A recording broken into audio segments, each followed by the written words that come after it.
Is it, Testing, testing, 1, 2, 3, testing. Hello, hello, hello? is it bouncing?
thinking live stream. Ramp up.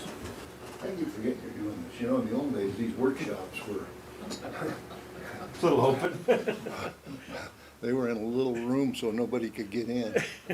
And we took no minutes. And we cut the deals. It was a far simpler world. Yeah. It worked better too.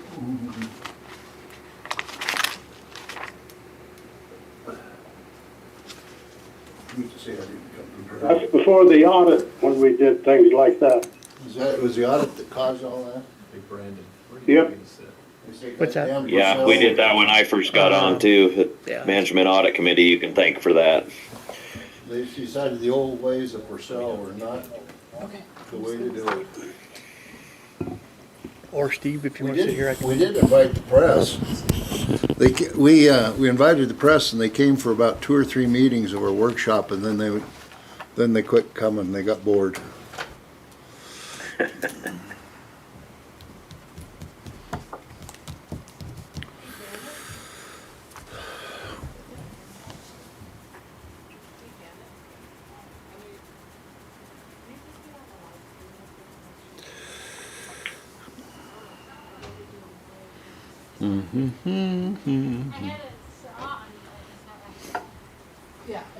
Are we live streamed yet?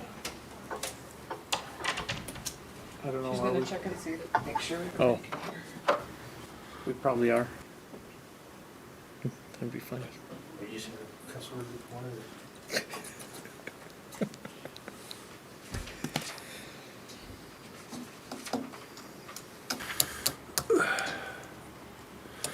So you're doing a select water committee tomorrow? June 3rd, Where? Are they gonna be here? virtual. Be over the computer.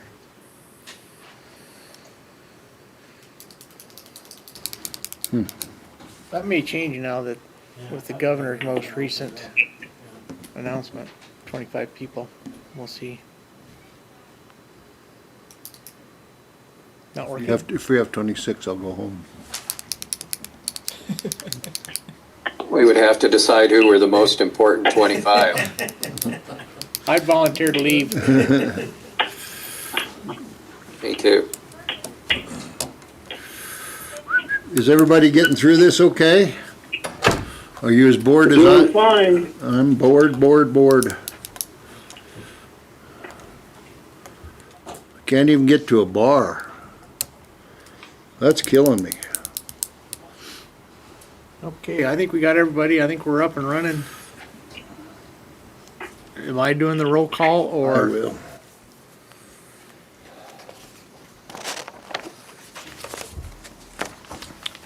Chairman Suker. Present. Commissioner Lancaster, Vice Chair. Present. Mike Purcell, present. Gerald Geis.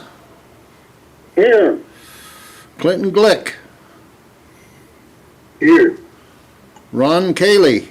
Present. Mark Cott. Here. Sheridan Little. Here. Rod Wagner. Here. Bill Yankee. Here. We do have a quorum, but we're not gonna do any business, but we have a quorum. It's all yours. Okay, we'll go ahead and do the audience introduction of the people we have in the room. I'll start with myself, Brandon Gebhardt, Director, Water Development Office. Brian Clerkham, Water Development Office. Steve Wolf, State Engineer's Office. Jason Mead, Water Development Office. Barry Lawrence, Water Development Office. Greg Lanning, State Engineer. David Ray, Water Development Office. Jody Green, Water Development Office. All right, do we have anybody else on the virtual meeting that has not been called on? This is Andrew Coleman with the Attorney General's Office. And Mike Robertson with the Water Development Office. Anyone else?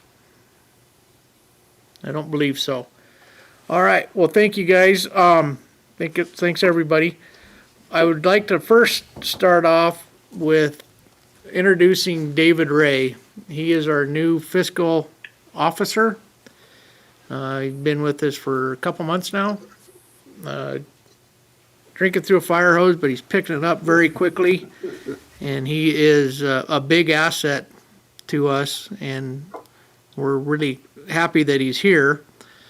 And with that, one of the things that's not really on the agenda, but I wanted to kind of set the tone and present to everybody the fiscal projections. We recently updated those. There will be a screen share of that. But as of right now, and David, jump in if I'm missing something, but we have 3 projections, one for development account 1, one would be for account 2, and one for account 3. So, looking at account 1, if you jump down, so we start with a cash balance of about just short of $112 million. And then that's okay. We have updated that with revenues and taxes that we've received in fiscal year 20. I will point out that we do expect some more interest payments to be coming to us. We received 1 interest payment in fiscal year 20, and we should be expecting 3 more that they were just behind on. So we don't know what those payments will be, but I believe it's the 1.65 gives you an idea of what the first payment was. So then we work down the spreadsheet. So those are the revenues that we've received basically to date. This was a couple weeks old. And then our expenditures. Now our expenditures include all of the projects that just went through the recent omnibus water bills. So those, whether the contracts are inked or not, those numbers are included in our total expenditures. Or excuse me, in the active appropriations would be the next line. So going down to the total uncommitted balance, 5/11/20, we have $8.65 million. One thing that does not show is down at the bottom, our estimated non-project 2020 budget session appropriations for fiscal year 21-22. So basically, we're saying that we have $8.65 million to get us through the biennium, and we have to use that money to pay the total for the estimated non-project. That total is $24,441,000 roughly. So what this will show you is we really need these anticipated revenues that we typically get for fiscal year 21 and 22. And those, again, are based on interest payments, loan repayments, but a majority of it, the $19.3 million, comes from the mineral severance tax distribution that we get. That is 12.45% for account 1, 2.1%, and this is of 12.45% of $155 million in the mineral severance tax. So we get a percentage of that, and then account 2 is 2.1% of that, and account 3 we get 0.5% of that. So going through all of this, we anticipate that new projects for next year, if all these numbers hold true, we're going to have about $30 million in account 1 for new projects.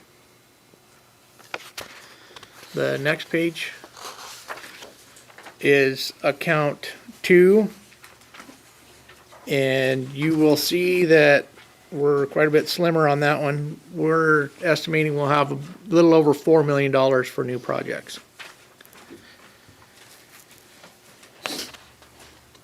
And then account 3, this is slightly different, but with all of the active appropriations calculated in, we've got a balance left over of about $33 million. And just note that we do not receive a whole bunch of revenue and income in this account. So that is the fiscal projections that we should be thinking about as we're going through project selection and when we start reviewing construction projects when they're submitted in September. So I just wanted to give you that brief update to start the meeting off, and used David's introduction as a segue into that. So a little more clumsy of a segue is the next item, which is the Upper Colorado River Basin Fund MOA 2 discussion.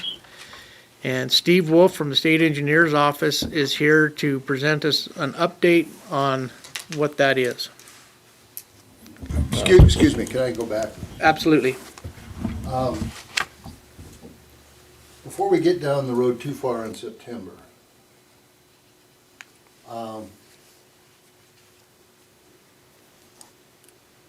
now in September, do we also, we just are in September, we're deciding level 1 and 2 projects, right?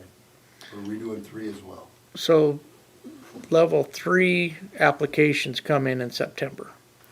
The level 1 and 2 applications are already in, and that will be in tomorrow's meeting. We'll discuss those projects and our recommendations for those.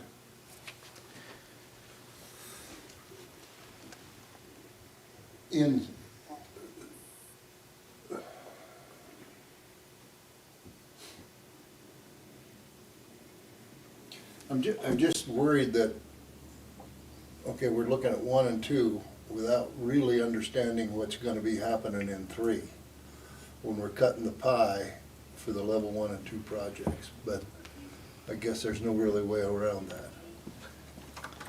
that. You're right, and that is a concern, especially as budgets get tighter. I don't know that it's been a huge concern in the past, just because the budgets were probably there. The only thing, and I don't like it only because consultants go through quite an effort. Okay. So as we're talking, Jody is going to set up another phone line that will allow sponsors for some of these topics to call in. But going back to your question, yeah, that is a concern. The one out we would have, but it would be far down the road of the consultant selection process, is to stop a project at that point, a planning project. Not ideal. Now, I understand the special session tomorrow, or is it tomorrow? It is tomorrow. And that's basically on COVID money, the money, federal money? That is correct. And has there been another special session scheduled yet to talk about budget? There has not been one scheduled yet. The word on the street, though, is people are expecting one, possibly in June.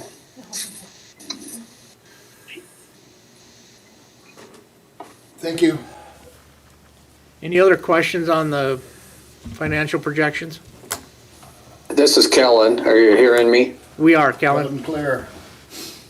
So my question springboards off of Mike's question. This representatives and the senators are meeting today and tomorrow, and we will know, how soon will we know how much our budgets are cut?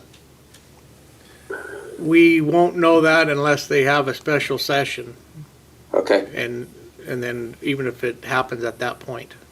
The only thing they're authorized to do, this is Mike again, is talk about the COVID money during this session. Okay. Isn't that true? And isn't one of the bills talking about giving the governor authorization to move existing budgets around a little bit? I believe. Yeah, you're right. I think there may be some discussion about executive branch authority to do that. Is that related only to the COVID money or to any budget? I think it might extend beyond just the COVID. Okay. I have a follow-up question. Go ahead. This is Kellen. As soon as you know, Brandon, would you let us know if there's a significant change in funding? Because we do have sponsors that are going to want to know that as soon as they can, so that they don't put a whole bunch of time and effort into something that won't be thought about. So just, if you could let us know that, that'd be great. Absolutely. You guys will be well informed as this occurs. Thank you. That's all.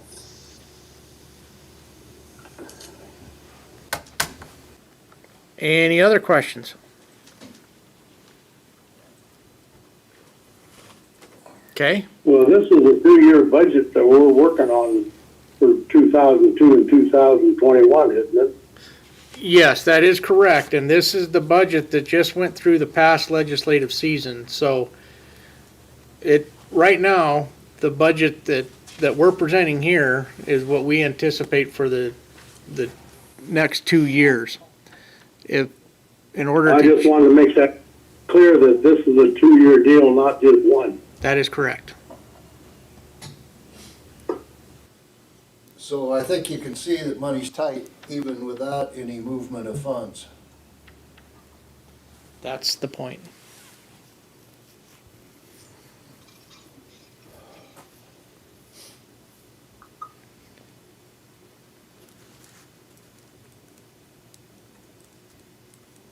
Any other questions, comments? No, continue. Okay. I will turn it over to Steve Wolf. Thanks, Brandon. Good afternoon, Commissioners. Can you hear me okay? Yes. Okay. I've been asked to give a brief update on what we call the MOA funding, MOA standing Memorandum of Agreement. So I'm just going to give sort of a brief overview of sort of renegotiation of a new agreement. There is a one-page write-up, I think, in your binder somewhere with a little more details, and certainly I'll be happy to answer any questions there are. Sort of the genesis of this agreement comes from the Colorado Storage Project Act from 1956, and it involves the 4 upper basin states of Colorado, New Mexico, Utah, and Wyoming, as well as the Bureau of Reclamation, Western Area Power Administration, and the hydropower customers who utilize that power. We signed the first MOA, which we term now as MOA 1, in 2011. And what that agreement did was it freed up about $160 million for use by reclamation for projects within their system, but were brought forth and sanctioned by each of the individual states. Of that $161 million, Wyoming received approximately $24.6 million, of which we have spent most all of that. Big Sandy was one of the beneficiaries of those projects, as well as some others. So Wyoming has spent about 24.3 of that 24.6 million. Sort of the role of both the state engineers and the water development agencies here. State engineers kind of handles the interstate administration of the agreement, working with reclamation in the other states. And the Water Development Commission and you folks take that money and prioritize it and put it on the ground with Wyoming water users. So there's kind of dual roles here. Although the original MOA agreement, MOA 1, lasts through 2025, there's a desire with mainly the federal entities to renegotiate a new agreement now. And that's basically due in great part to Western Area Power and the hydropower customers are starting a new rate case. And if we can get this executed this summer, they can have a reduction in hydropower rates starting October 1st, which is, and a lot of folks in Wyoming utilize that hydropower, so that's a good thing as well for Wyoming folks. Beginning at the very beginning of the year, we started negotiations for MOA 2. Hopefully, we're very near of having a new draft agreement done. Sort of the important terms relative to that agreement are it frees up $187 million for the 4 states to utilize.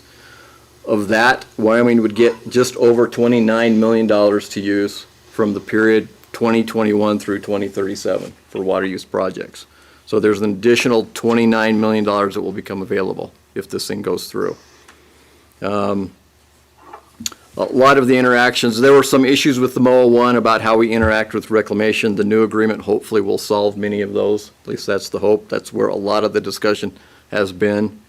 The agreement certainly allows you to mix funds. You can use water development funds, MOA funds, other private funds, and mix them together. Pretty much the same as MOA 1, which makes a lot of flexibility to the thing. And again, we hope to have a final executed agreement done by July, and a draft agreement done by the end of this month. The one unique thing in Wyoming is that Governor Gordon needs to sign this agreement. The other states, it's kind of their state engineer or their commissioner. In Wyoming, it has to be signed by the governor. So we have a little extra step to take to make sure there. We have updated the governor's office a couple times over the last 6 months that this is coming. They think it's very doable to get signed. So I guess that's just sort of the brief background. Happy to answer any questions, but again, if assuming we can get this accomplished, it's certainly a win-win for, I think, everybody. You may have mentioned it and I might have missed it, but did you explain what projects these could fund? What the limitations are? Bureau facilities, participating projects authorized under the CRISP Act, which for Wyoming, it's things relative to Fontenelle, State Line, Meeks Cabin, Big Sandy, Eden Valley. Am I missing any, Jason? Lyman project. Oh, Lyman project, yeah. So they have to be Bureau facilities. It has to be not regular O&M, and it has to be projects brought forth and sanctioned by the states that they want to see done. So there is certainly a fairly strict list from reclamation we have to follow in. But we bring project ideas, they decide whether they qualify under their criteria, and then they'll move forward, typically working with Water Development Commission staff. I have a question. This is Kellen. Yes, sir? Good presentation, Steve. Thank you. If we were privileged to get this money, how fast do we need to use it for those projects? Well, the current term goes from 2021 through 2037. So Thank you. essentially 17 years. Oh, I see it there on my page now. Yep. Okay, thank you. Yep. That's it. Question? So Fontenelle riprap or lack thereof would qualify for this? Yes. Originally, it did not. They said it was because it was new water. We got legislation passed that specifically allowed Fontenelle riprap to qualify for MOA 2. Thank to Representative Cheney's office. And I guess the second question is the work that the Bureau is doing, is it being funded from these funds or we have a state appropriation for those? We have a state appropriation for the risk analysis and potential design of the riprap if that's warranted based from the risk analysis results. Thank you. Yeah.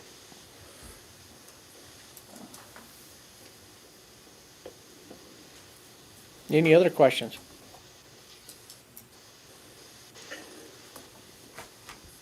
Okay. Good job. Thank you. I guess the only thing I'd add is, assuming we get this signed, we'll let you know at your August meeting that it's signed and in place. Thank you, Steve. Okay, moving on to the next agenda item. I wanted to point out a recent amendment to House, it was presented in House Bill 51, and it's an amendment to the consultant selection procedures. And I'll explain the part that impacts our agency. There are several things that happen in that, but the one major thing that impacts our agency has to deal with residency requirements during consultant selection.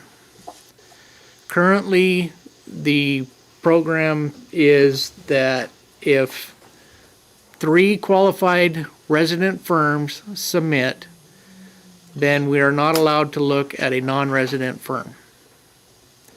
So if we only receive 2 qualified resident firms, 1 or 2, then we can make up the remainder up to 3 could be non-resident. What this amendment does is lowers that threshold so that if one qualified resident firm applies, then we cannot look at any non-resident firms for that. So that is a significant change. We've had examples in the past where this would have played in and changed who we ended up selecting. The one caveat to that, though, is that for this funding cycle, for this consultant selection this year, this bill does not become effective until October 1st. So we've worked with the AG, and basically it says that if we start the selection process prior to October 1st, then we will use the old selection criteria. So this will be the last year that we're under the old consultant selection criteria.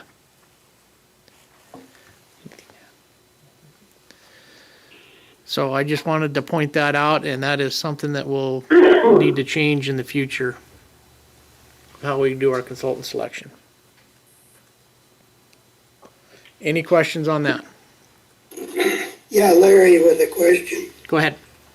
So in other words, if we had one in-state contractor or engineer selection, we would not even have to have a second. Is that right? That is correct. And one of the problems is, depending on if they were able to find out or not, they may know that they're the only consultant competing for the project. I think that's a real problem with this criteria. There's the understatement. When you're the only one, you are.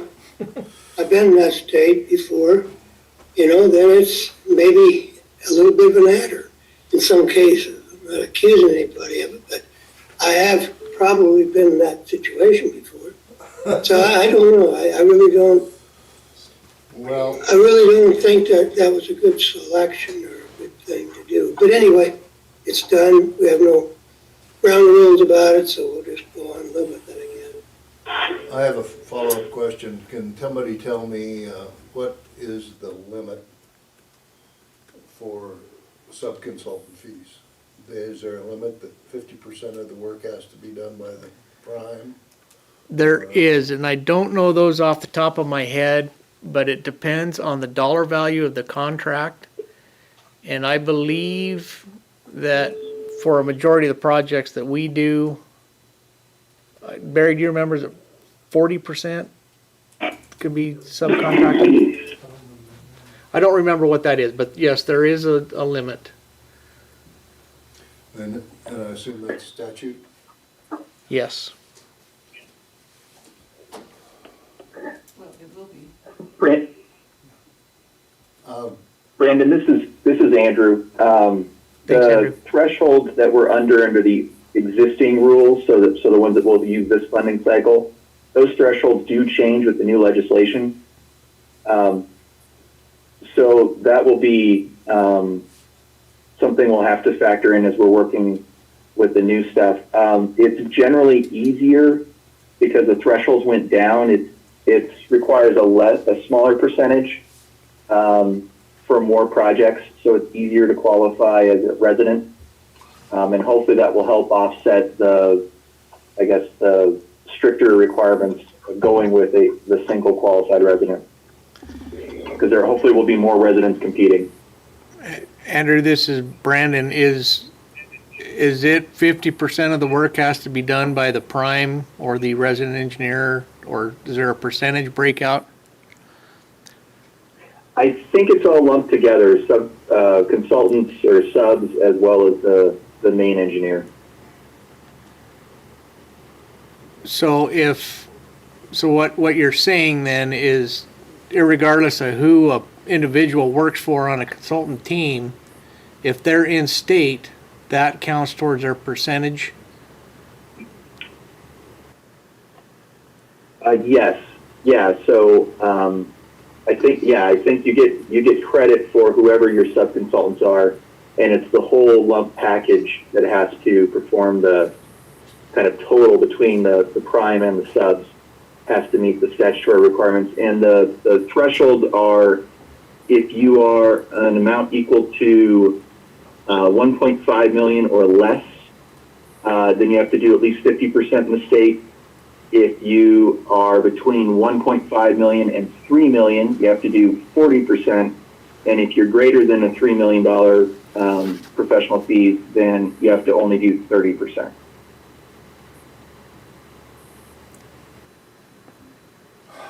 So it has less to do with the residency of the engineering firm as much as it does where the individuals that are doing the work live.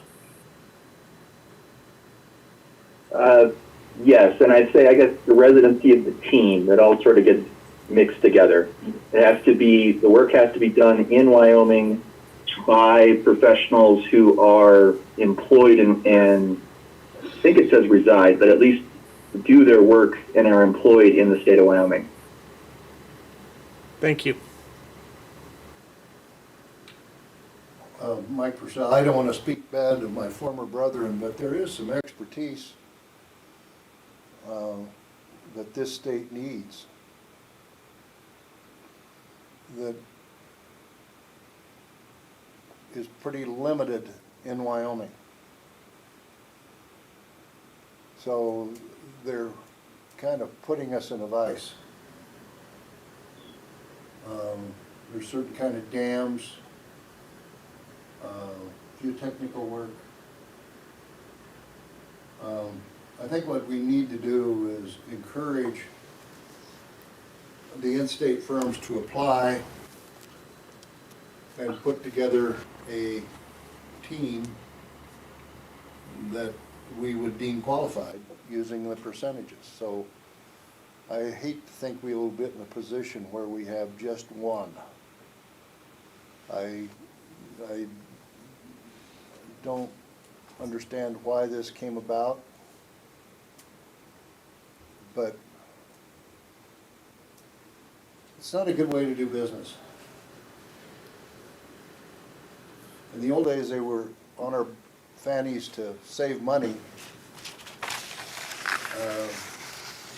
Now, to a certain extent, this kind of opens that checkbook a little crack to maybe have to take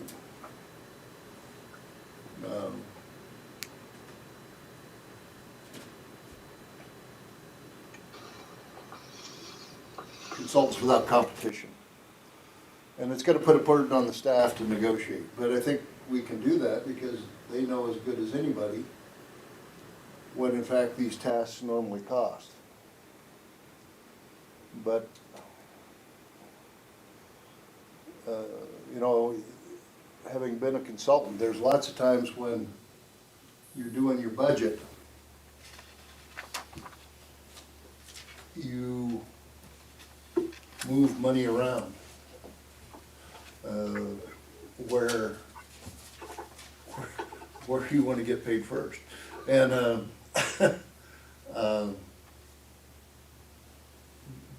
and I think that's in contractors as well. My other question is, I assume this also ripples down to municipalities, irrigation districts. Andrew, you may chime in, but my assumption would be that this is procurement for all entities.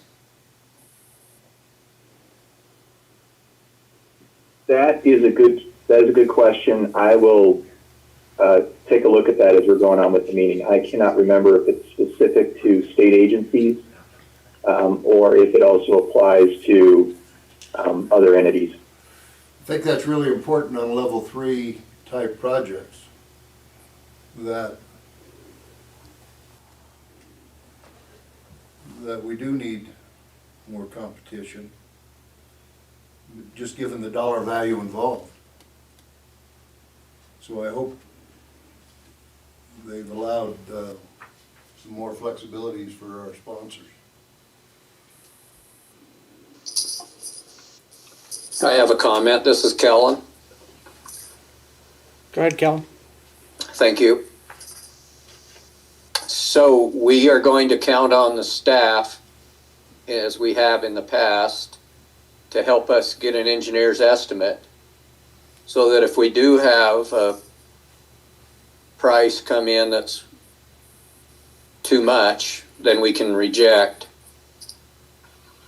And that's probably a discussion we need to have this summer at another workshop on how we're going to handle things like that. If they do come in overboard,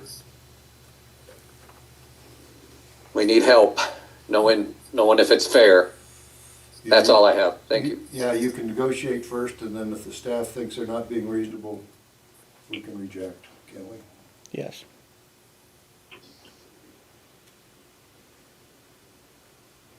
And that would be at the contract approval stage, and you have the option to reject any contract at that point. Okay.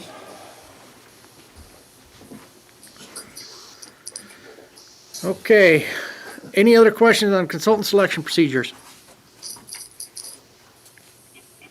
Okay, moving on to item 5 on the agenda. An update on the Sheridan Municipal Watershed Wildfire Hazard Mitigation Assessment Level 1 Phase 2 project. Discussions with the Wyoming State Forestry Division. I bring this topic up.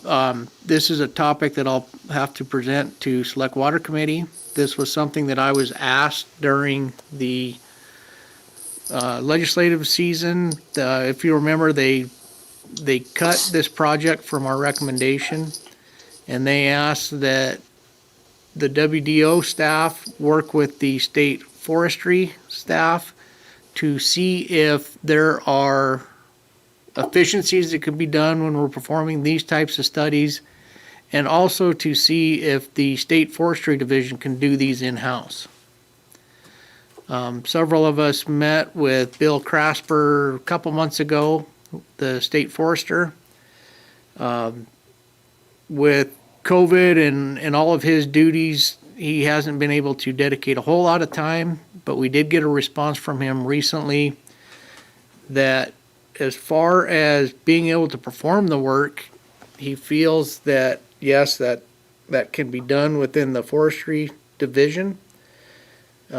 He mentioned that in order to do that, though, he would likely have to have more staff to do that. And to increase his staff would take legislative authority to do that.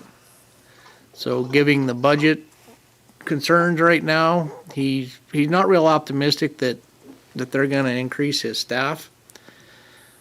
So that's kind of where we stand right now. There really is no action to be taken. I just wanted to let everybody know that this is what I'll be presenting to Select Water Committee as well, and the status of those discussions. And it's evolving discussions as we go through it. Any questions on that? Okay. Jody, is the line turned up? Okay. The next item on the agenda is the Melody Ranch Groundwater Exploration Grant Amendment discussion. This is an amendment we received for an ongoing project at Melody Ranch. This particular amendment is part of a groundwater exploration grant that we have with Melody Ranch.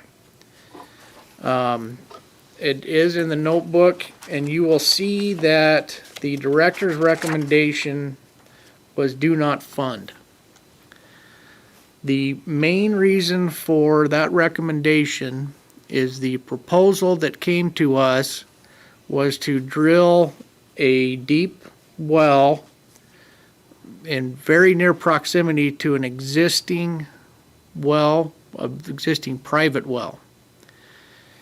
And our concern at that time was potential for interference and damaging a senior water right. And we had some concerns and questions about that. So also going on with the original grant prior to the amendment, the consultants and the Melody Ranch have had been working on the original grant appropriation. And that included drilling 2 test wells as originally planned. Both of those test wells turned up as low producers or no water. And so that was the reason that they wanted to come back to look at this well. It's a very complex geologic area. They know that they have a good well in the private well. They did some testing on that. They do feel that the aquifer that that's in, if they could find that it would be a good well. So also as part of that study, they did some pump testing of the existing wells in Melody Ranch they're currently using for their source of supply. Those test results, those pump test results came back, I would say, pretty promising that the 2 existing wells could be increased only by adding additional pumping. So with that, kind of a new development, as well as the concern for that, we had a conversation with Rendezvous Engineering and Melody Ranch this week to express some of our concerns and to also talk about if anything changes, knowing that the existing wells can produce much more than what they're currently limited to by their pumping. So based on that discussion, excuse me? Based on that discussion, last night we received a letter from the district requesting to delay this application until the August meeting. And I think as the office is concerned, we are fine with that. That gives us time to work with the engineer and the district to address these concerns. And they're still able to continue with the level 3, some of the level 3 project that they're currently working on, and hopefully work with them to come to a resolution and a better idea of what the recommendation will be going forward. That's kind of my pitch. I'll give the opportunity to Kevin Boyce to chime in on anything he would like, and I will also ask if, I believe Matt Ostick with Rendezvous Engineering was participating. Matt, are you on the phone? I am, yes. Thank you for joining us. Matt, I don't know if there's anything you want to add or just kind of wait and respond to questions from the commission that may come up. I guess I'm prepared to answer questions if there's questions that come up, but we felt we would give a more detailed presentation in August when we have a little more time to work with staff and address any concerns there. Thank you. Any questions for either Matt or the staff?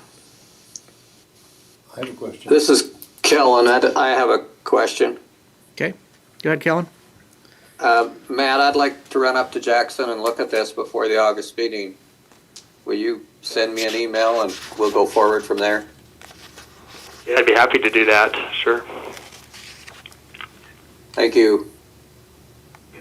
My question, this is Mike Purcell, my question is, how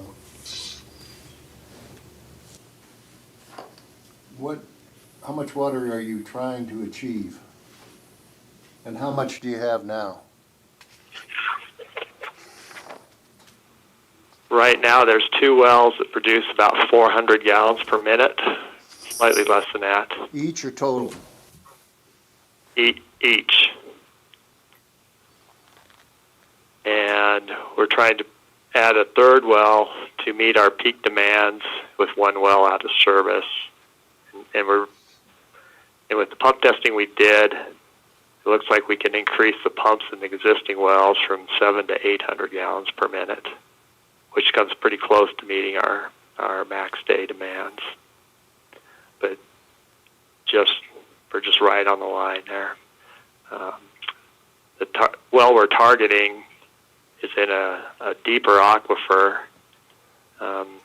Existing wells are pumping they're producing from about 50 feet down to 90 feet down. And the well we're targeting is a coarse sand layer that's about 500 feet down. And it's producing better quality water than what we're using now. And based on the pump test we did on this private well, has excellent drawdown potential and pretty robust aquifer. So the goal is kind of to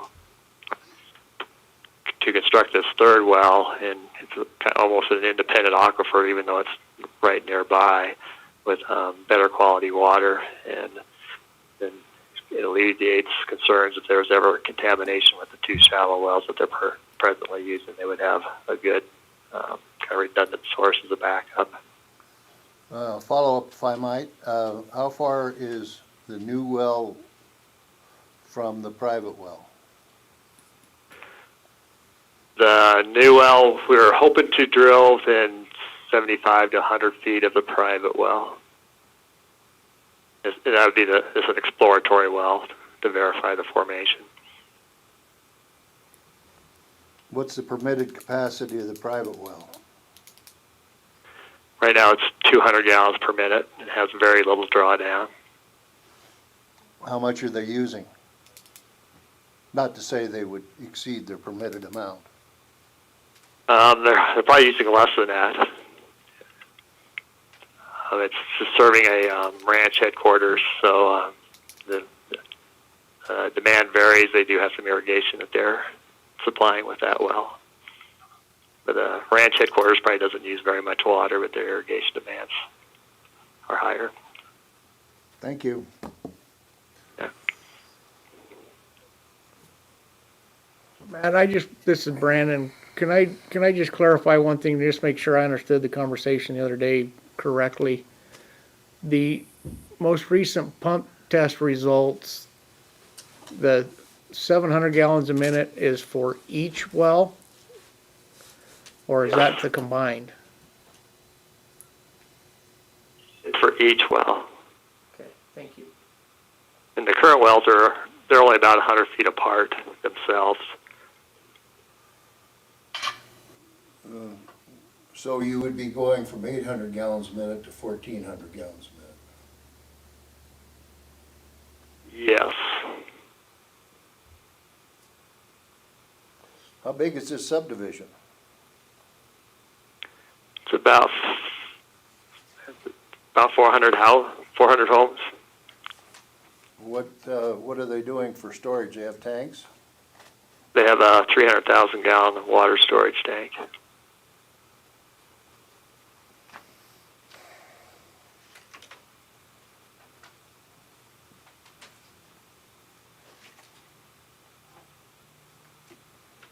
What's their demands right now per capita per day? I don't know if I got that right off the top of my head, but I think it's in the staff report here. Let me see.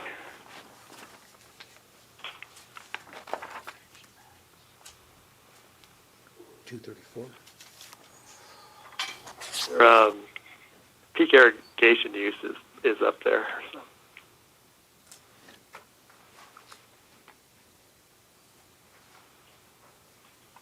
So they use this for not only domestic water, but for lawn irrigation and pasture? No, these wells they're used for the residential lot irrigation, but not for pasture. So, how big are the lots? They probably range from like 0.2 acres to, I don't think there's any more than a half acre. Okay. Thank you.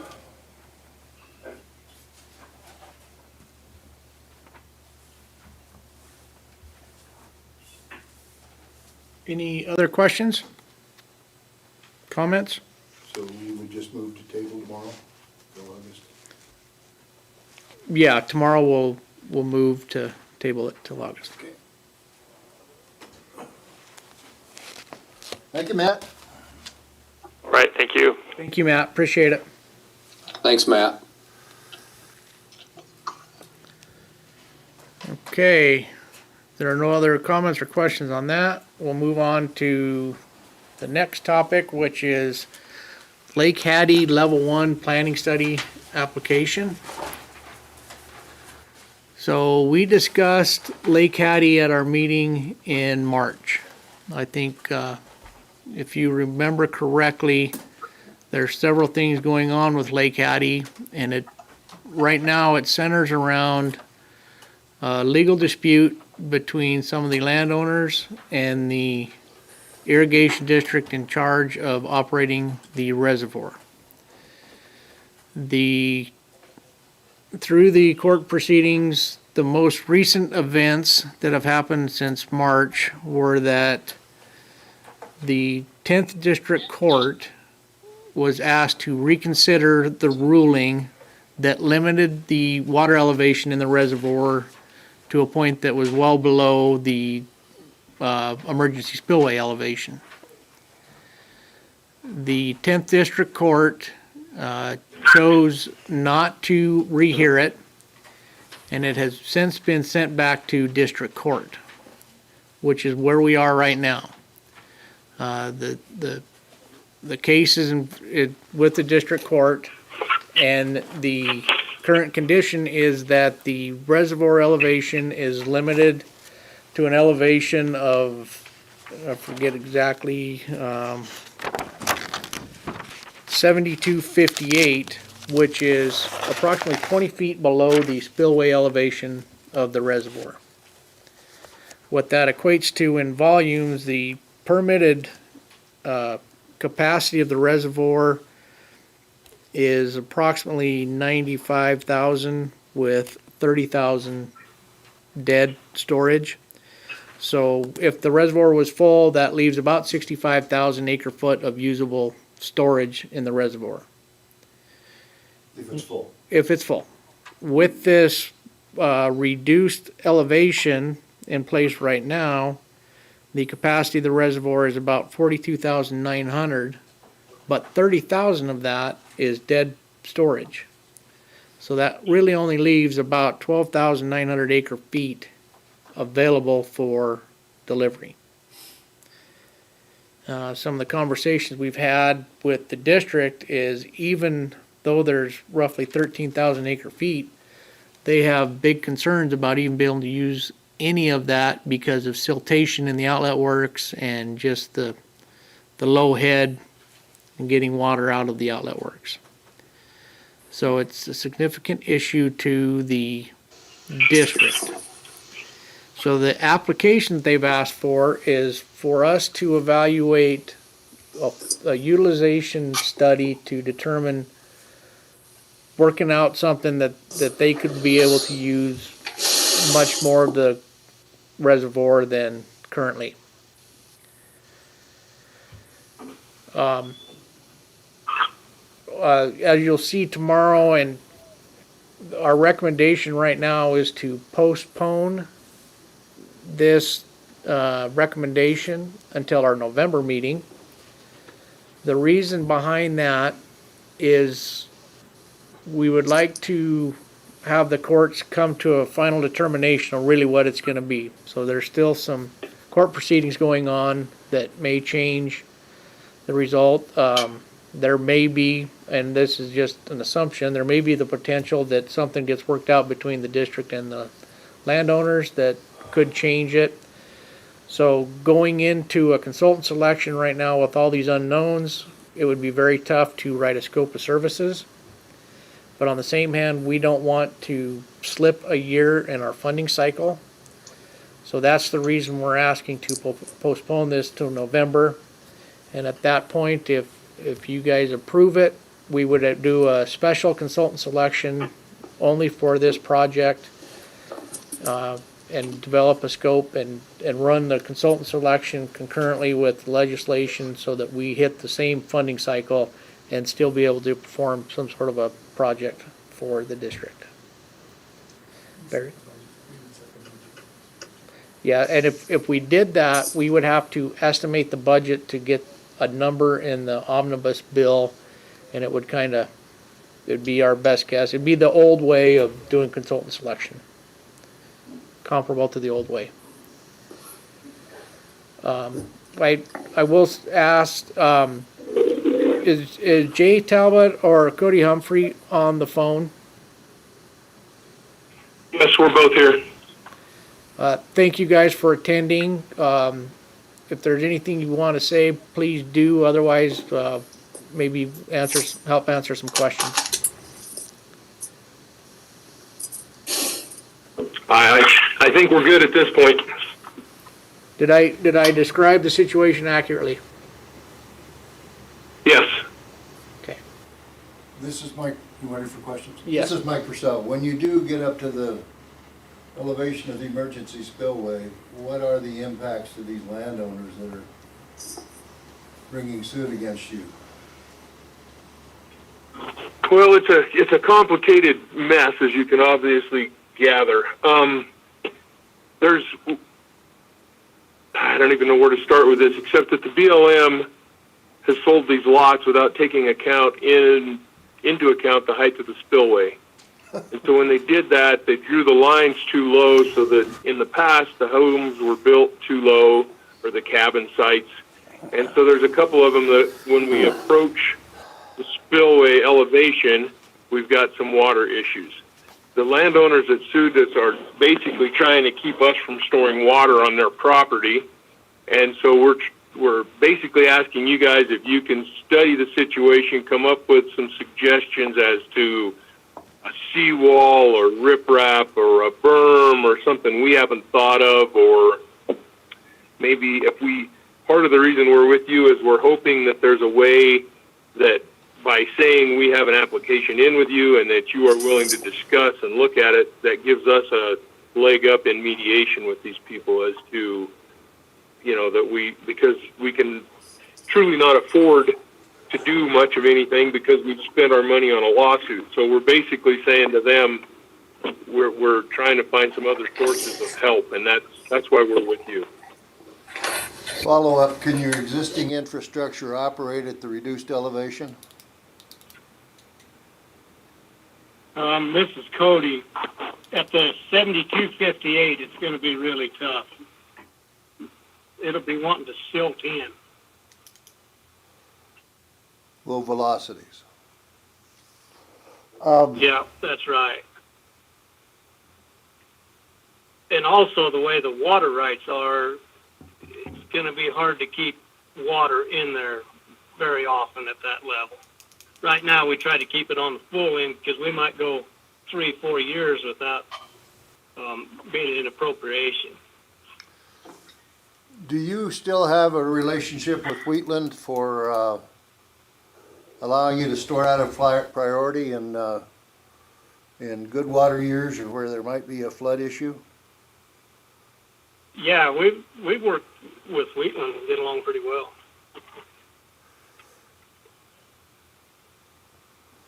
That hasn't always been the Counties case. also. Not years ago, I don't think. When I was a kid, I worked for Kennedy Engineering, and I was over in your attorney's law offices doing exploration of the files. We got the state engineer here. What are the chances of a second fill, a permit for a second fill here?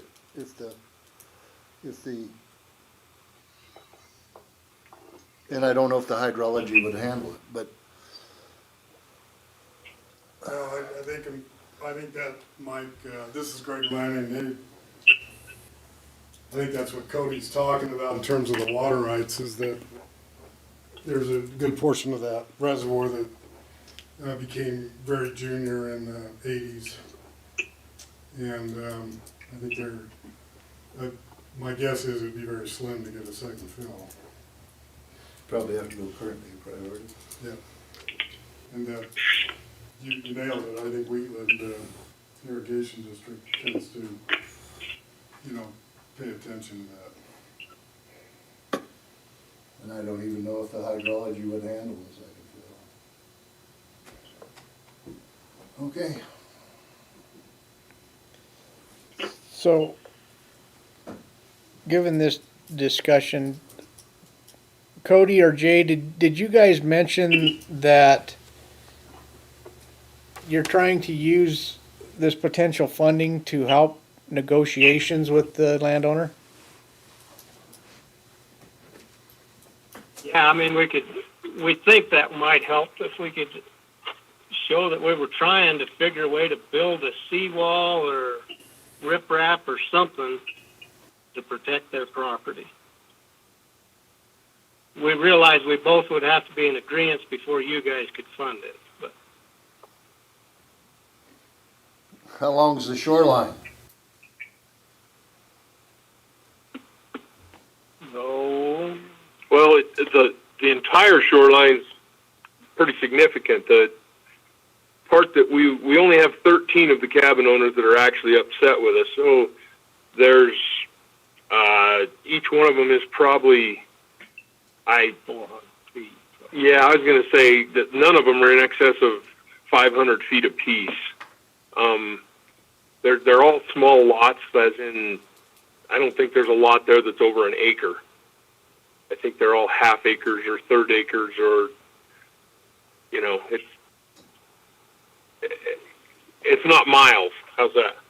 Sure, that helps, thank you.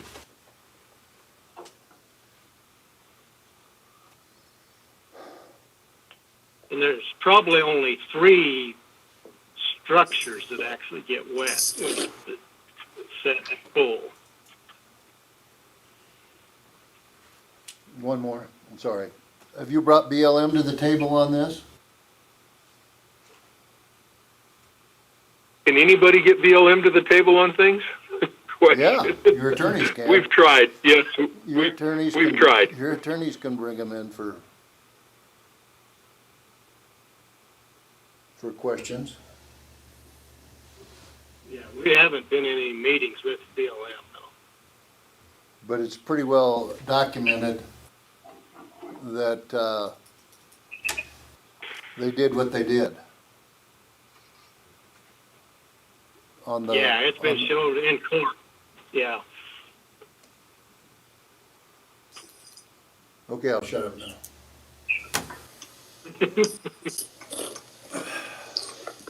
I have one question. This is Kellen. Go ahead, Kellen. Somebody in one sentence described to me dead storage.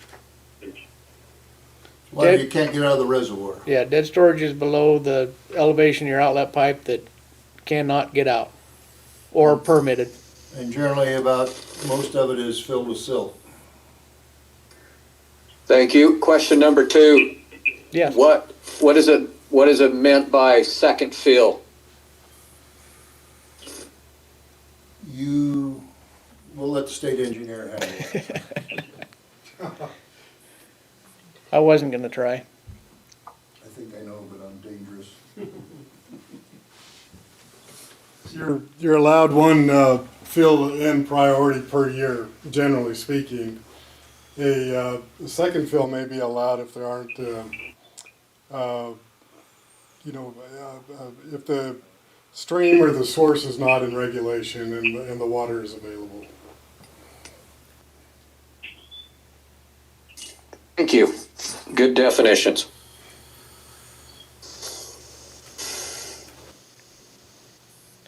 Both two big ifs in this case.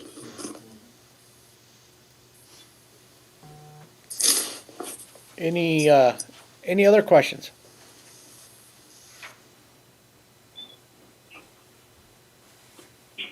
Okay.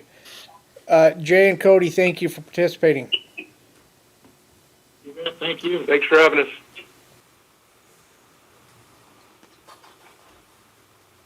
Okay, moving on.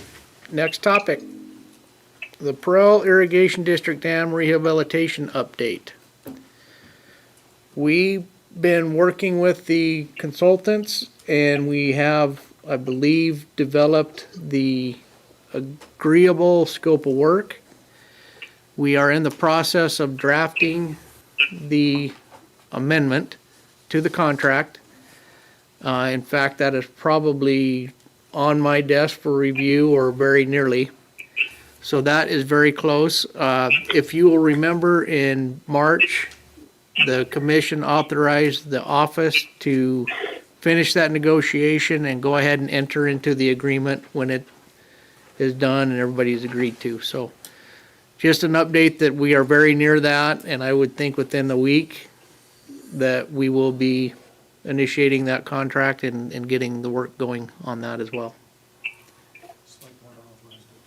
Yeah, and Select Water authorized that same premise, so we are going to be good to go in probably within a week to get boots on the ground and get that job going. Next topic, Palisades Water, excuse me, any questions on LaPrelle? Sorry, what, Go ahead. what are some of the tasks in the scope that you're looking at right now?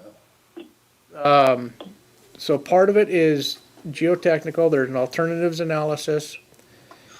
There's geotech to accompany the alternatives analysis, cost estimating, there is some environmental permitting identification that will go along with that, and conceptual level design and cost estimates. Is that accurate, Barry and Jason? Yes. Or, and you'll be looking at the do-nothing alternative with the reduced storage capacity? And That is correct. So really what I think we're looking at is probably filling in the existing one, turning it into a gravity dam, or no alternative, or something downstream. And then there are various permeations on that we hope to whittle those down quickly as we go through the process, but we do need to look at alternatives. thank you. Any other questions on LaPrelle? Okay. Next item is Palisades Water Sales Proposal. This is another informational piece on something that the office, in conjunction with the state engineer, the AG, and the Game and Fish, is working on. We were asked by some water users, it'd be the Idaho Groundwater User Association, IGWA, to respond to an RFP for water sales out of our account in Palisades. We currently have a contract with IGWA, and that contract basically is for a readiness to serve portion that they pay us an amount every year for us to say, yes, we will hold the water for you in the event that you need it. And then they do additional payments if they use the water that we're holding for them. And right now, we have a 5,000 acre foot agreement and an additional 5,000. So we have an agreement with them to sell up to 10,000 acre feet. And again, that's depending on availability of the water in our account. So the proposal that we presented to them last month was to essentially get away from the readiness to serve and say, here, you're buying up to 10,000 in there every year. And so we anticipate that we actually proposed two of them. One is just that for a period of 5 years. The other alternative was the same issue for a period of 10 years, but would add $1 onto the acre foot rate. Readiness to serve, or? No, there would be no readiness to serve. They would just purchase up to 10,000 acre foot of whatever we had available, whichever is less. So it's basically saying that yes, every year we'll purchase whatever you have up to 10,000 acre foot. And the price that we set on that is in the contract that we've got with, I don't know if it's the Bureau or the rental pool, but there is a determination made by either the rental pool or Water Division 1 rental pool. Water Division 1 rental pool determines the rate per acre foot. And currently it's a 3-tier rate. Tier 1 is if everything is full, then the value is $6 per acre foot. Tier 2 is if I got notes. Tier 2 is that the system does not fill, but there is adequate storage to provide flow augmentation. And that value, as defined right now, is $14.50 per acre foot. And then the third tier is there is no fill and flow augmentation storage is not available, and that would be $22 an acre foot. So in the past, IGWA has purchased the readiness to serve, and this is starting in 2012 when the contract was inked till now. Every year they have paid for the readiness to serve, and in 3 of those years they have used water. And every year I believe was in that tier 2 range, so we've been getting $14.50 an acre foot selling water to them. One year we sold 10,000, another year was 8,000, next year was 6,000. So roughly 8,700 I think is the average that we sold over those 3 years, 87 acre feet. So they will make a determination on our proposal at their May 20th meeting. And then there's some other approvals through, I don't know if it's the Bureau or the Division 1 that will have to approve these proposals as well, but that's where we stand. I just wanted to provide you guys that information. Any questions on Palisades? Brandon, this is Kellen. I have one. Sure. So we hold that water up in Jackson Lake. No. We do not have any storage in Jackson Lake. All of our storage is in Palisades. However, there is the ability to, through an accounting process, I believe, we can use the storage that we have in Palisades to augment flow between Jackson Lake and Palisades. So there is that component of the agreement that we're using our water to augment flow between Jackson and Palisades. We get to divert, under regulation, keep track of how much we divert, and then that same amount goes back to the system through storage in Palisades. But not under our name. But not under our name. We lose it. It's a shuffle from so many acre foot in our account to so many acre foot to the Flow augmentation. Flow augmentation. So then it was done as an insurance policy for those folks should we exceed our direct flow amount allowed under the compact.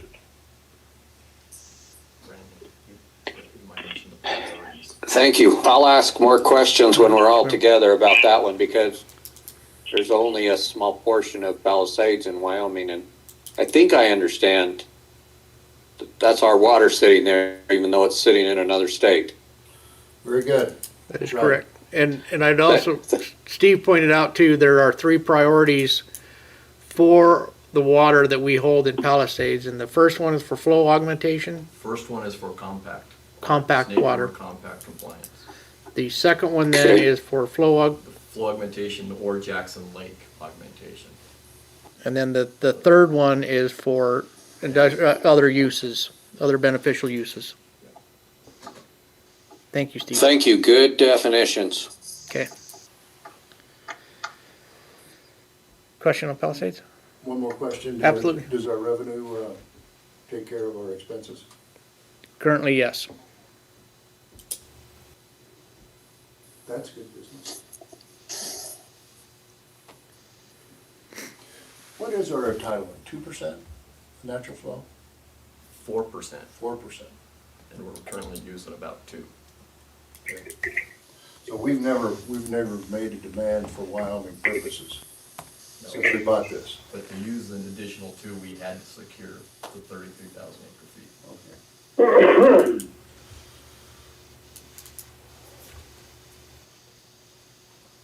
What is it? What is the capacity of our account? 33,000. Yes, 30. Ooh. Thank you. Any other questions on Palisades? Okay. Go to it. Do what you gotta do. Moving on, emergency fund discussion. As we all know, the emergency fund passed and we are tasked with developing rules and criteria on setting up this account. We are honestly probably a little behind the 8 ball on getting those developed, so we're frantically working on getting those rules established. And I did not have time to get this into the packet, but I will talk about some of the highlights and discussion points for you guys that we're seeing, or questions that we have as we develop these for you guys. I will also ask that as we go through this process, I would like to periodically be able to send drafts out to you guys for comments, ask questions. That'll be on an individual basis. It's not intended to be a new meeting, but just to keep you guys involved in the process. And then ultimately, I think that I'm going to have to ask for a special meeting, probably in June. We'll look at my calendar.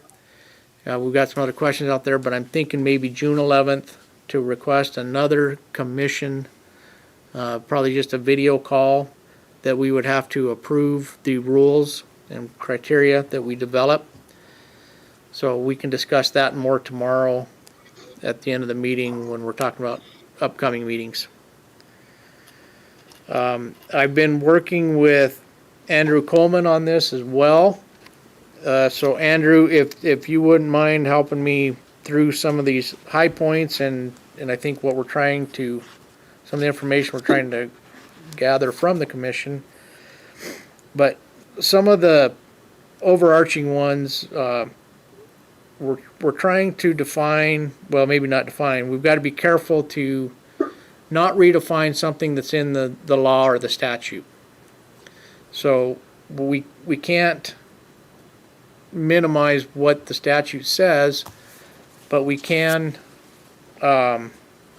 maybe provide clarity on it. So some of the things that we're looking at, the project eligibility criteria, there's statutory criteria that's in the rules and law. One of that is what is irrigation infrastructure, and that is defined in the law as dams, canals, ditches, pipelines, aqueducts, tunnels, pumping stations, drainage and flow regulating structures. It also mentions rendered, which we tried to develop a little better alternative for, rendered to be inoperable, and we've come up with rendered is permanently inoperable due to an act of God, including fire, earthquake, hurricane, storm, or other similar natural disaster phenomena, or an unforeseen or impending natural or man-made event that requires immediate action to prevent a threat to loss of life or property. Much of that language came out of the bill, I believe, and so we're kind of, for lack of a better term, kind of stuck with that, and we'll have to work around that. And then also to be... Well, I just had a comment as long as we were talking about the bill. This is Larry. Yep.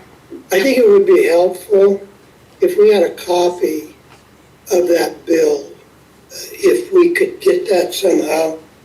Yes. But there has to be certain parameters. That bill was introduced to the legislature, correct? Correct. Yeah, and I haven't seen it either. And I don't know if any of my constituents seen it, but I think it would be very helpful to give us a guideline of where they want it to go and how they want it to get there, and then through our workshop, I think it would simplify maybe some areas to enhance getting there quicker. Sure. We will, I'll get that emailed out tonight.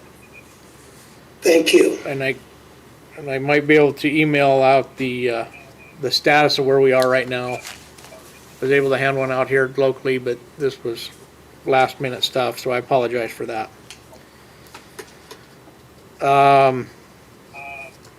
Some of the other things, like I said, a lot of the definitions that we're bound by are in the bill. So we really can't change what the bill says. We're helping to, I guess, delineate what it's saying. One of the other eligibility criteria that we've developed, failure has already occurred. And for that, it's more of what can the commission consider when an application comes in for an emergency project. So a lot of what we're trying to do with these rules is to provide you guidance as to what to consider, not only you, but potential applicants, as to what we can and should be considering when these applications come in. So some of the questions that I had and I'm trying to address are what has happened to the facility to make it inoperable? Because the law puts limits on what events or actions this could be used for, and that natural disasters or man-made events.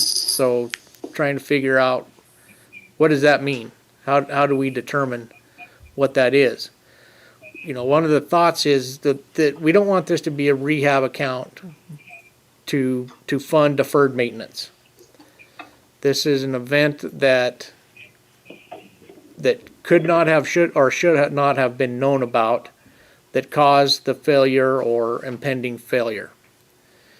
We don't want people knowing about an issue for 5 years and boom, it falls down and, well, it's an emergency. Well, not necessarily. It could be deferred maintenance. So that's some of the things that we're trying to vet out in this process.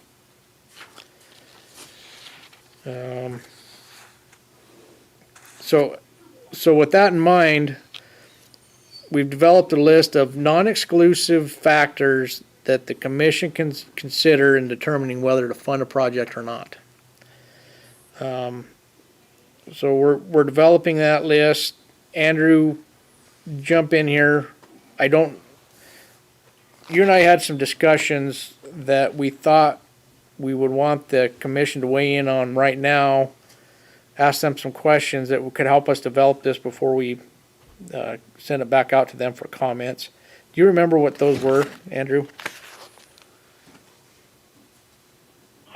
Let me think on that as I'm looking through my notes. So one of the thoughts that as you're doing that, one of the thoughts that I had is as we evaluate these applications that come in, is there a certain size or magnitude of a facility that maybe we don't view as an emergency. Maybe it's an emergency, but I guess the thought is, irregardless of the size of the district, there should be some capability of the district potentially to address an emergency when it comes up. And that is different from district to district to district. So some of the original conversation I had is the thought process of, well, let's say that the facility provides service to a certain percentage of acreage of the district, that kind of limits what we think should should be able to be addressed by the district. So say 25% of the irrigated acreage is under this facility. Kind of defines how big the structure is to that entity and their capacity to handle an emergency. Working with the AG, we really couldn't or shouldn't put numbers into this, but these are things that we can consider as these applications come in.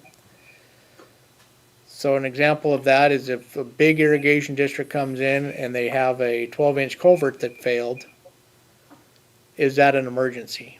Knowing that they have 16 track hose that they use every year and a full service of people to address something like that. So we're trying to come up with ways that we can use that as we evaluate an application without putting hard, fast numbers in the rules, but giving us the authority to consider that. So that's a lot of work. I think that. Go ahead. I think they need a sinking fund. Most of these old subdivisions, they never created a sinking fund to handle these emergencies. That topic came up during the development of this bill, from what I remember. And I don't disagree with that, but I for some reason or other people disagreed and it did not make it in the bill. But that was a discussion. Senator Geis, we originally required a sinking fund for all our projects.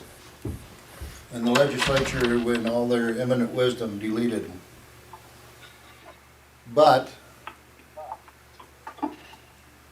a good operator still has them.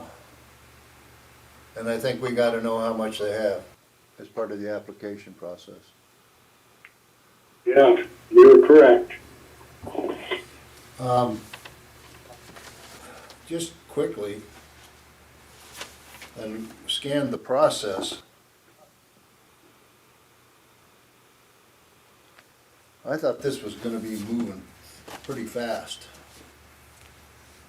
But as I read everybody, when you get this, look at the process. We have to have a meeting no shorter than 24 hours after the request of the office.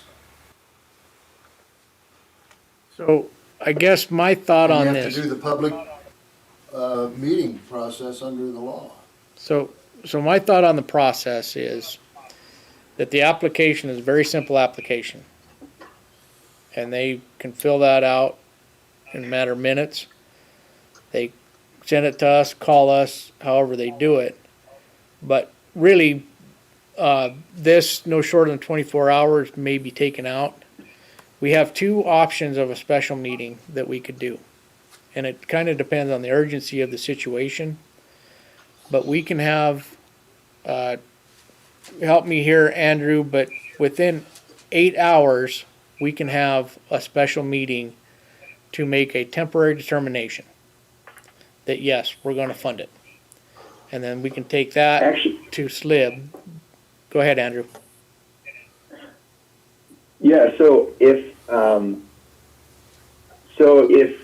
we had, say, 24 hours and the commission was able to meet the next day, so within 24 hours of the office scheduling the meeting, the office could put out public notice and that would be sufficient. The statute, in order to have an official special meeting, only requires 8 hours of public notice. So if we put that out 24 hours, we're good to go. When we have that special meeting, the commission can make a final decision on the application. The other option the commission has is what's called an emergency meeting, and that is actually a meeting you can hold without public notice. So if it amounted to, we got an application at 9 a.m. and the commission needed to meet at noon or at 1, so we're under that 8 hours, no public notice available, commission can meet, but it can only make a temporary decision, which then we have to hold a meeting within 48 hours after the emergency meeting for the commission to reconsider its decision and the public would get notice of that meeting so they could watch the process.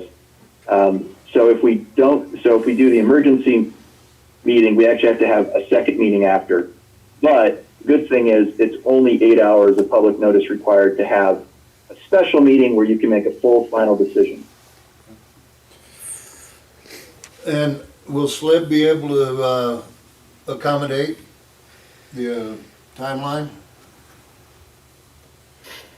That is something that will be subject to SLIB's rules. I suspect they have the same governing statutes, so I believe they should have the same options. How they do that is probably going to be up to them. I am contacting their attorney to talk to him and let him know we're working on these rules and make sure I understand and keep starting to think about, okay, how is SLIB going to handle these? How is SLIB going to handle these applications when they come in very fast? And we need a decision from SLIB pretty quickly so that, the commission and the office can start implementing the project. As you get these, I think an interesting exercise for each of you and us too is look at that criteria and just in your own mind and try to figure out how you think La Perle Dam works in this. We've discussed that. And so I'll give you my opinion on that and how it ties to this and how I tried to address it. If we determine that La Perle Dam is an emergency, and I think you can make the case that yes, it is an emergency, that's a big ticket item. So my view of what the emergency would fund would be basically what we're doing right now is the diagnosis and determining what the issue is. Are we going to be under limitations by the state engineer and coming up to what will happen if this is used to its intended use. I think we determined in La Perle that if you use it to intended use, it could be an impending failure. So because of that, I'm suggesting terms of funding in this package that, yes, we will dedicate emergency money to start addressing this. But there's a deadline there could be a deadline for when this funding stops. And that could be when they come to us or another funding agency and get into our normal cycle and we can fund a project through the normal process. So this emergency fund could stop at that point and then our normal process would take over. So I tried to define that in the terms. And so that's something La Perle would have eaten everything up if we're trying to make a repair on it. But to put it in the same context as where we are now with La Perle, because the timing worked out really well for La Perle that it hit our meeting dates, amazingly. Had it not, then this is one avenue that we can start addressing the problem, coming up with a resolution, and then working towards funding. Because we still got to go find funding for La Perle at some point anyhow. So that was one thought on the terms for that portion. The other term or end of this funding is when a suitable temporary fix is complete and services are temporarily restored. So you address the situation, you get water flowing, take a deep breath, and then you sit back and say, all right, now what's the long-term fix? And then I guess my final thought on this is start off with this emergency fund, get into it, realize that, hey, they knew about this 6 months ago, 2 years ago, and didn't do anything with it. Commission come in and say, we're done with the funding. That's going to be the tough one for them. The funding? My question is there any way to get, this is Ron, by the way, but is there any way to get part of that money back into the fund once the emergency's done, or try to recover some of those dollars? Because I think we're going to blow through this thing like no tomorrow. And if you don't have any way to refund it, then one emergency, it's over.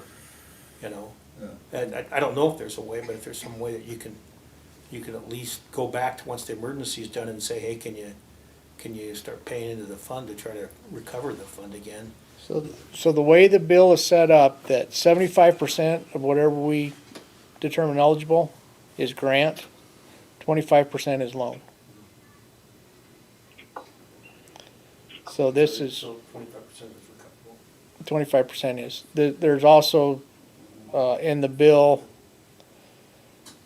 that there is interest income into the account, although it's very small, and it's gonna take many, many years to pay back a large event.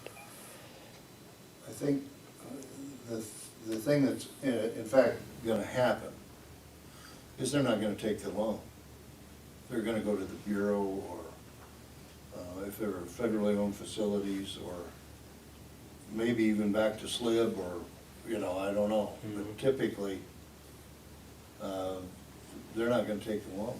I mean, how many sponsors we have now that are deferring the loan? That's one thing, though, to address the immediacy of it, though, is they need 100% funding for a certain amount of time. That's right. Okay. And so there will be a loan portion for that. And when will that loan amount trigger? In our projects, it's when they become, when the projects are achieving the benefits they're supposed to. It's something we talked about that we need to define, but I would guess that once the emergency funding stops, that probably triggers the interest. You know, whatever these, right now, we've got 3 stop points. Once that stop point hits, then the loan starts. You say there's a stop point. Should we find out after the fact that they've known this for a long time? I left it pretty vague. My language is, or when the commission determines that the project costs are no longer eligible. So that leaves quite a bit of latitude for the commission to determine that either one, should have never been eligible, stopping it, or 2, we've done as much as we can, the rest is on you, something to that effect. This is Clint. I got a question for you. Go ahead, Clint. On that emergency fund, like if, just as an example, like if the storage tank, that roof caved in and landed, how would that work with them? Clinton, the way this law was written, this applies only to irrigation infrastructure. So in that situation, they would have to go to additional funding sources. I know MRG can fund emergencies, but this law is written specifically for irrigation infrastructure. No, okay, thanks. As I understood it, I think the governor has some emergency funding, or SLIB has some emergency funding for everybody but irrigation districts, and that's the whole, that this program's closing. This is Kellen. I have a question. Go ahead, Kellen. Thank you.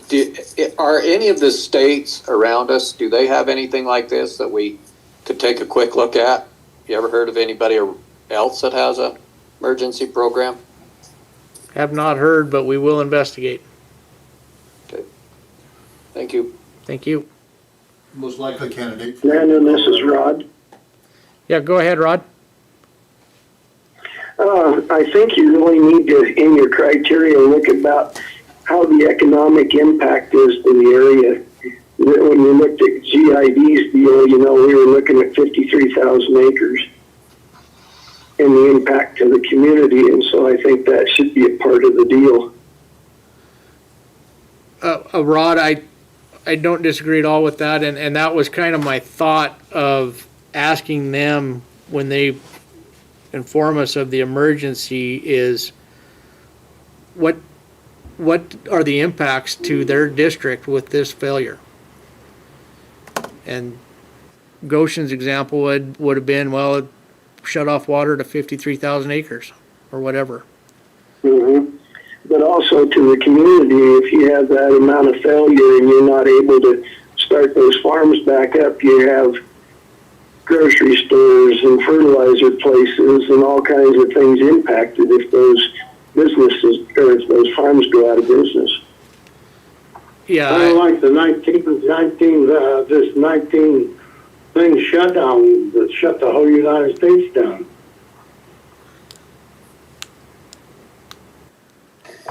but Rod, back to your point, Goshen was such a large emergency that I don't think that would have had any, there wouldn't have been any question that I would have qualified for at least that portion of this criteria. I'm viewing it from the perspective of, is a 12-inch culvert collapse that impacts 20 acres, is that an emergency under this program? I don't think so. That's why I'd still like to see the governor declare it an emergency, so that it would actually be an emergency and not just a restoration or a fix. Brandon, this is Andrew. I could add something. Please do. Ironically enough, the emergency water project account bill does not require an emergency as an eligibility criteria. But I think this is a good point to kind of illustrate what we're looking at for the rules. So there are certain things in the statute, things like knowing what the infrastructure is, if it's a dam or irrigation ditch, et cetera, that meets the statute, that the commission is going to need to know when an application comes in order to say, yes, this is an eligible project and we can move forward. There's a second category of things the commission can ask about to look at, which relates to whether the commission believes the project should be funded. So one might be eligible, so they can come in front of the commission, but then the commission can ask certain things to figure out, well, do we want to fund this? And one of those things the commission can look at are factors to help you determine if there actually is an emergency that urgently needs the funding. And so finding out things like, when did they know the failure happened, or when did they know the failure was potential? It can also be, what is the size of the acreage that's affected by the failure or potential imminent failure?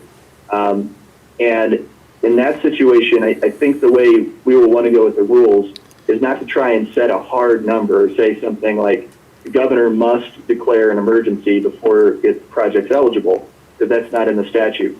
But the commission could certainly look into, has an emergency been declared by the governor? And that can be something you all can consider in exercising your discretion of whether you want to fund an eligible project.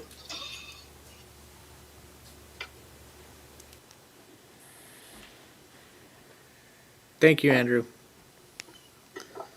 Hello, this is Clinton. I got one more question. Go ahead, Clinton.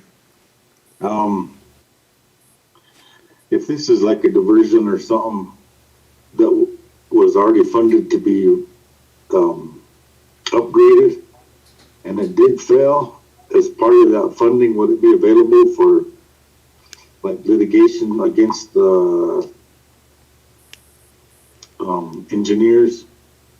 Is that a possibility? Thanks. I don't know how the law's written. I don't know how it pertains, but my preference would be no, not for litigation. It's only to address the immediacy of an emergency, in my opinion. Could change as we go through this process, but does that? Not bring that up because there's like a version that was constructed and it kind of failed, and they had to repair it, but it was underneath the Long Water Development Commission funding. So I was just wondering how that worked. If it was already funded to be repaired and it failed, will it still be allowable for emergency funding? That's a good question. I don't know. I guess it would then fall back to what caused the failure. And I think it would be worthy of an application, and then we can go through the process of trying to define whether the commission believes it's warrants an emergency funding or not.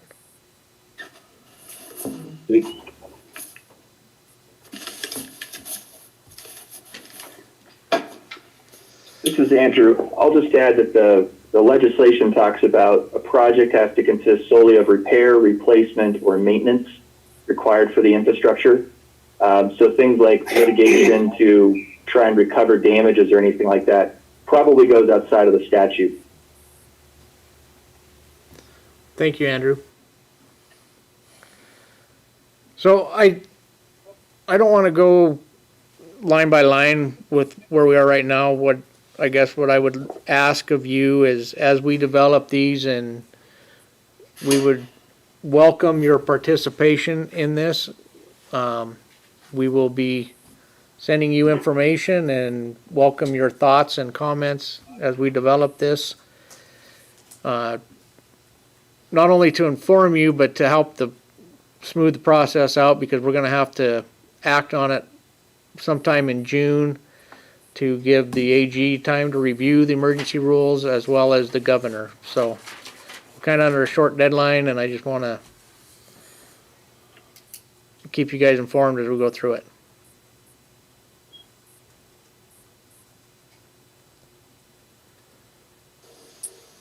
Thanks, Brandon, for taking charge on it and moving it ahead, and Andrew, and it'll give us some food for thought, and we'll go forward. Okay. I agree with Mr. Lancaster's idea about looking at other states' emergency fund. I agree. Nebraska hasn't got any money, so I doubt if they have any. You call Facet. He's no longer employed, he can help you. We started some communication with the Bureau and how they address emergencies, and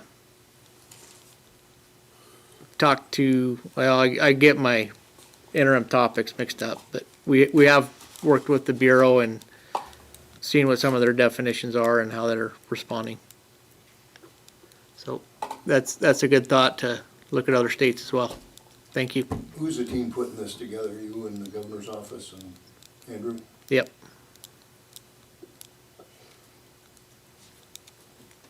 Seems like you ought to be able to handle it. And now you.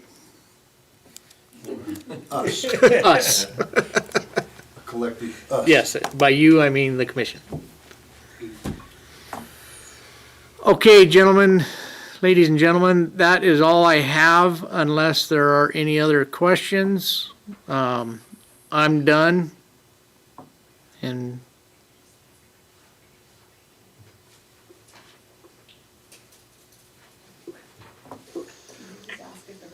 I move to adjourn.